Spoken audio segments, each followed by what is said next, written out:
Hemos pedido a algunos investigadores e ingenieros construir una máquina capaz de absorber el carbono presente en la atmósfera. Un dispositivo que pudiese atar el CO2 por un periodo relativamente largo. Tal dispositivo debería, por supuesto, ser respetuoso del medio ambiente, eficiente, fiable, sencillo y barato de producir. Y aquí el resultado.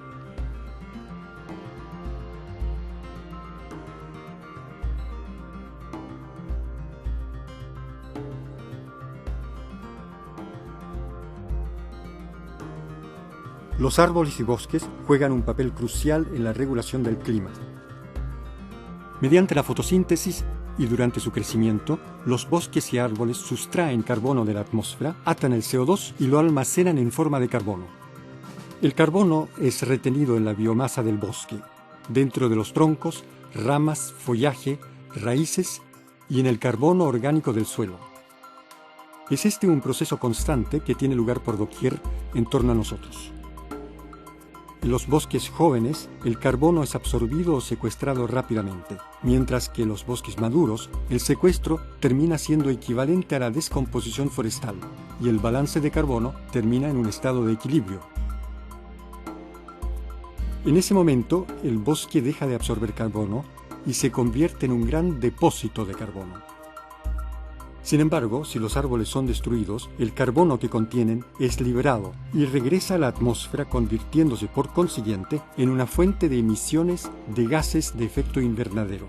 No obstante, cuando los árboles vuelven a crecer o se vuelven a plantar, el ciclo se reinicia y los árboles nuevos absorben más carbono.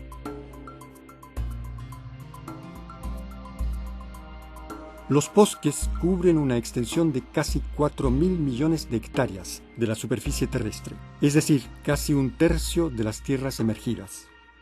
Los bosques son responsables del 90% del intercambio anual de carbono entre la atmósfera y la Tierra.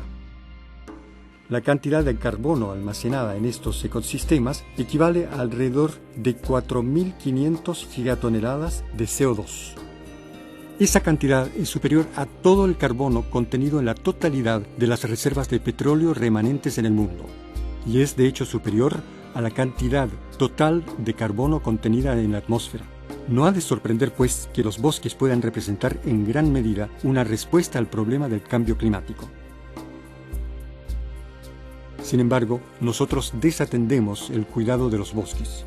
Hace 8.000 años, la mitad de la superficie de la Tierra estaba cubierta de bosque. En el presente, la cubierta forestal se ha reducido a menos de un tercio. Desde 1850, a causa de la deforestación, alrededor de 120 gigatoneladas de carbono han ido a parar a la atmósfera. El mundo sigue perdiendo bosques a un ritmo alarmante. Entre 1990 y 2005 se perdieron cada año alrededor de 13 millones de hectáreas de bosque. Esta superficie equivale aproximadamente a la de Grecia. Los países tropicales son los más vulnerables. América del Sur sufrió la mayor pérdida neta de bosques entre 2000 y 2005, alrededor de 4,3 millones de hectáreas al año. El siguiente lugar lo ocupó África, con una pérdida de 4,0 millones de hectáreas al año. La principal causa de la deforestación fue la conversión de las tierras forestales en tierras agrícolas. La escala de conversión fue grande en América Latina, pequeña en África y mixta en Asia. A esto se añade, para todas las regiones, una degradación forestal entre cuyas causas están la sobreexplotación o la explotación deficiente, el sobrepastoreo y los incendios de bosque, para mencionar solo algunas. Triste estadística, el sector forestal es responsable de cerca del 20% de todas las emisiones mundiales de gases de efecto invernadero, que en su mayor parte se deben a la deforestación, pero en cierta medida también a la degradación forestal. Estas emisiones superan a las de todos los automóviles, barcos y aviones del mundo y representan más que la suma de todas las emisiones producidas en todo el mundo por el sector de los transportes en su conjunto. Estas emisiones superan a las de todos los automóviles, barcos y aviones del mundo y representan más que la suma de todas las emisiones producidas en todo el mundo por el sector de los transportes en su conjunto. Pero la experiencia adquirida en algunas regiones muestra que las cosas pueden cambiar. En amplias superficies de Europa y América del Norte, los bosques se talaron siglos atrás. En tales regiones, la cubierta forestal hoy está aumentando. Respecto a Asia, continente donde la pérdida neta era de unas 800.000 hectáreas al año en el decenio de 1990, se informa que ha habido una ganancia neta de 1 millón de hectáreas al año entre 2000 y 2005, resultado principalmente de la forestación en gran escala practicada en China. Los países están intensificando sus esfuerzos por conservar y manejar los bosques de forma sostenible. Estas acciones son imprescindibles, no solo porque permiten regular el clima, sino también porque los bosques proporcionan protección contra las inundaciones, controlan la erosión y producen madera y otros productos. Los bosques son esenciales para asegurar la biodiversidad de nuestro planeta. 2 de cada 3 especies vivientes dependen de los bosques. Además, los bosques son importantes para el sostenimiento de los medios de vida. Alrededor de 450 millones de personas en todo el mundo sacan su sustento de los bosques. La pérdida de bosques afecta por consiguiente a todos, y en especial a las personas más pobres del mundo. El sector forestal puede marcar la diferencia, ya que ayuda a invertir esta situación. Nuestra contribución a la mitigación del cambio climático, mediante la ordenación forestal, puede adoptar 3 formas principales. Al conservar y ordenar los bosques existentes, se consigue proteger y mantener el carbono que ya se encuentra atrapado en ellos. Al enfrentar las causas de la deforestación, se logra reducir el ritmo y volumen de pérdida de cubierta forestal. Por cierto, así también se salvaguardan los servicios del ecosistema proporcionados por los bosques. Y al plantar nuevos bosques y restablecer los que se han perdido, es posible restaurar la cubierta forestal de la tierra. Los planes que ofrecen aliciente a individuos, empresas y otros agentes para compensar mediante la plantación de árboles las emisiones de que son responsables pueden ser válidos, pero no han de ser un bálsamo que acalle nuestra conciencia ambiental. Las acciones de compensación pueden ser preciosas cuando las emisiones no pueden evitarse. Los individuos y las empresas deben saber que, gracias al dinero que han gastado, habrá beneficios tangibles, recortes efectivos de emisiones que marcan verdaderamente una diferencia. Es por lo tanto necesario disponer de unas normas concordadas que ofrezcan tal seguridad. También podríamos hacer mayor uso de la madera en nuestra vida cotidiana. La madera es una fuente de bioenergía y puede reemplazar los combustibles fósiles y evitar las emisiones que estos producen. La combustión de la madera también libera CO2. Sin embargo, el CO2 es absorbido por los nuevos árboles que se han cultivado y esto permite, por lo tanto, neutralizar las emisiones anteriores. En los países en desarrollo, la madera, por lo general en forma de leña o carbón vegetal, es la principal fuente energética para 2.000 millones de personas. Estas son, en su mayor parte, personas pobres que no tienen acceso a otras fuentes de energía. Es comprensible que exista un fuerte interés en producir biocombustibles líquidos en los países en desarrollo, pero si ello implica destruir los bosques, el perjuicio sería mayor que los beneficios.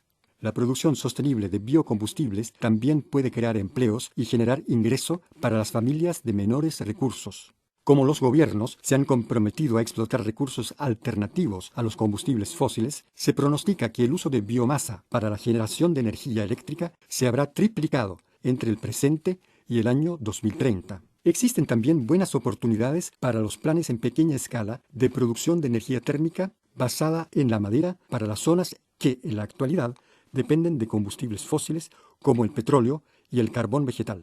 La madera también es una materia prima. La producción de madera consume menos energía y emite menos gases de efecto invernadero que la producción de cualquier otro material de construcción comúnmente utilizado. Por lo demás, la madera sigue siendo un almacén de carbono mientras el edificio o el mueble sigan de pie. Cuando un metro cúbico de concreto o ladrillos se reemplaza con un volumen equivalente de madera, se consigue economizar 1 tonelada de dióxido de carbono.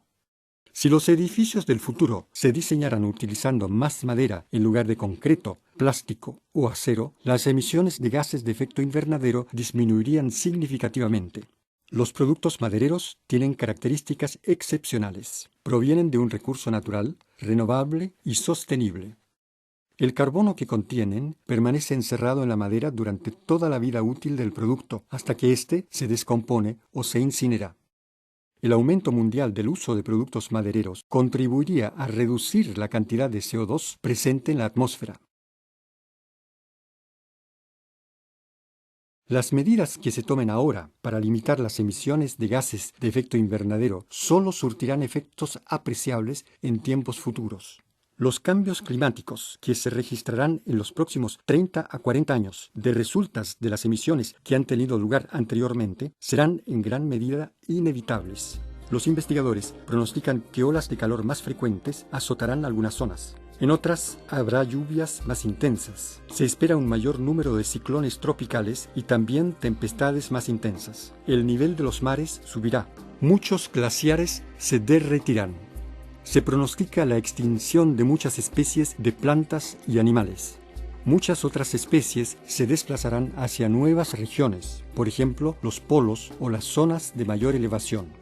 Estos cambios influirán en los bosques de todas las regiones.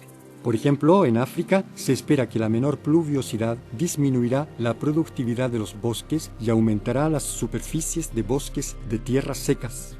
En América Latina se prevé que los bosques de la parte oriental de la Amazonia serán reemplazados por sabanas.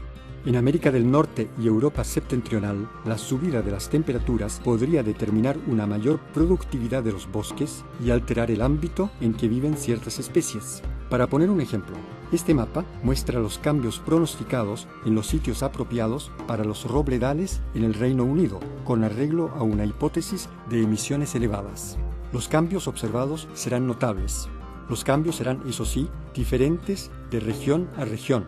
En Escocia, Inglaterra septentrional y gran parte de Gales, el crecimiento de los árboles podría ser mayor debido al aumento del nivel de CO2, a la mayor duración de la estación de crecimiento y a un clima generalmente más cálido. En cambio, en otras partes de Inglaterra, las más frecuentes sequías estivales podrían conducir a menores tasas de crecimiento de muchas especies de árboles. Los árboles estresados son también más susceptibles a ser atacados por plagas de insectos dañinos y otras enfermedades. Los recientes brotes de plagas de insectos, especialmente en regiones templadas, se han vinculado con alteraciones que afectan a su fertilidad y mortandad y que están relacionadas con el cambio climático. La salud y las características de los bosques están cambiando a través de todo el mundo. Es preciso adaptarse a tales cambios y planificar con anticipación. Es preciso ordenar los bosques y superficies arboladas para que estos puedan hacer frente y nos ayuden a hacer frente al nuevo clima y contribuyan a prevenir las inundaciones, desarrollen redes de hábitats y creen corredores para flora y fauna silvestres. Al plantar bosques, la elección de las especies merece particular atención, sobre todo cuando reviste importancia la producción de madera. Ante todo, es preciso entender de qué forma afectará el cambio climático a la población vulnerable y cómo podrá la ordenación de los bosques y árboles ayudar a esa población a adaptarse a dicho cambio. Conseguir que de la deforestación se pase a la conservación de los bosques supone un gran desafío. Los bosques necesitan ser ordenados de manera sostenible. Las acciones encaminadas a proteger los bosques pueden complementarse con las que aumentan la absorción de CO2 por los árboles y el suelo. Algunas de estas acciones también nos ayudan a adaptarnos al cambio climático. No cabe duda de que la protección, conservación y ordenación sostenibles de los bosques acarrean costos y que también requieren una adjudicación de recursos, pero las investigaciones han mostrado que pueden ser rentables. Todo país del mundo se beneficia al mantener unos recursos forestales que proporcionan bienes públicos. Las iniciativas de conservación se verán alentadas cuando se encuentran formas de compensación para los países que proporcionan un servicio mundial con arreglo a esta pauta. Debemos afrontar la situación con optimismo. Sabemos qué acciones hay que emprender.